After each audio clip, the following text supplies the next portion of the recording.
जीजेसी के चेयरमैन भी हमारे साथ बने हुए हैं मिस्टर राजेश रोकड़े, उनसे भी बातचीत करते हैं। राजेश जी, पहले तो भाव पर ही आपकी राय, कोई किसी ने इस तरीके का मोमेंटम सस्टेन होते हुए एंटिसिपेट नहीं किया था। लग रहा था शायद अब थोड़ा सा भाव थमेंगे, अब शायद एक पॉज आएगा।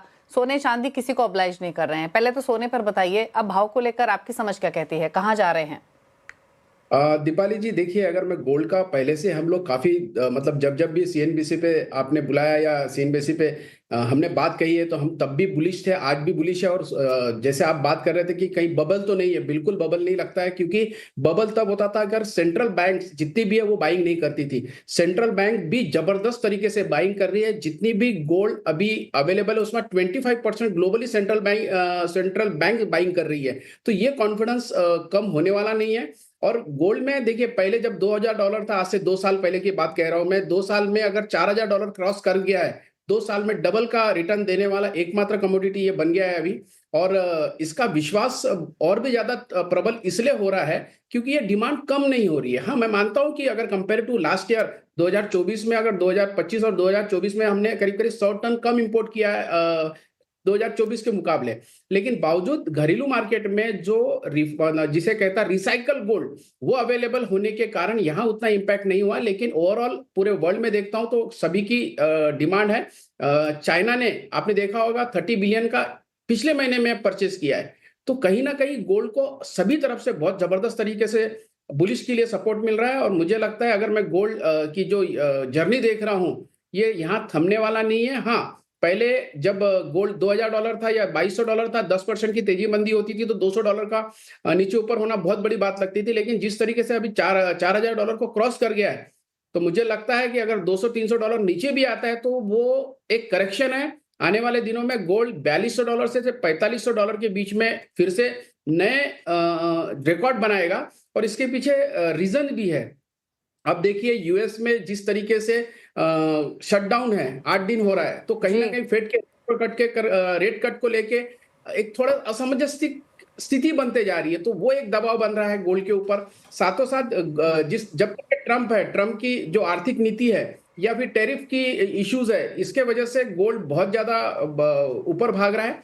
और ओके। सभी लोग भी बिल्कुल। कंट्री, फॉरेन रिजर्व, अच्छा। सभी देश, तो ये सब कारण की वजह से गोल्ड रुकना कहीं पर भी बिल्कुल। मुझे लगेगा।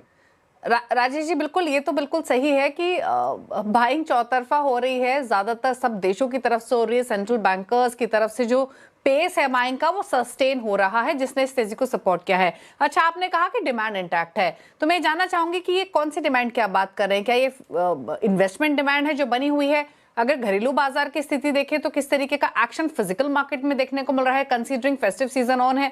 क्योंकि कहीं ना कहीं जो रीसेंट रिपोर्ट्स आई हैं कि इस हायर प्राइसेस की वजह से जो फिजिकल बाइंग है ज्वेलर्स की यहाँ, वो थोड़ा सा इंपैक्ट होते हुए दिख रही है। बिल्कुल। देखिए, थोड़ा एक चेंज हम लोग ने देखा है। पहले लोग इसे इन्वेस्टमेंट ही के लिए ही जब सोचते थे, तब ज्वेलरी इंडस्ट्री की तरफ थोड़ा सा आते थे। लेकिन लोगों को ये समझ में आ गया है कि ये इंडस्ट्री इन्वेस्टमेंट के साथ साथ यूज करने वाली इंडस्ट्री है। इसे आप कोई भी पहले क्या होता था, हमारे यहाँ बुलियन खरीदने वाले लोग इन्वेस्टमेंट का सोच के आते थे, लेकिन अभी ऐसा नहीं है। लोग ज्वेलरी खरीदते जब से इंडिया में हॉलमार्किंग मैंडेटरी हो चुका है, क्वालिटी को लेकर किसी को टेंशन नहीं रहा है। Globally we are now in the very sound position. तो सभी लोग अभी बुलियन के जगह ज्वेलरी खरीदते हुए हम लोग ने देखा है। ऐसे मैं खुद रिटेलर हूं, तो ये हमारा अनुभव इसमें है। अच्छा, तो फिजिकल मार्केट में कुछ इम्पैक्ट हुआ है हायर प्राइसेस का? फुटफॉल्स आई एम श्योर होंगी अभी भी राजेश जी, लेकिन जो बाइंग हो रही है वो किस तरीके की फिजिकल मार्केट में देखने को मिल रही है फिलहाल? पिछले साल के मुकाबले स्पेशली कंपेयर करें तो ड्रॉप कितना है, अगर हम डिमांड की बात करें?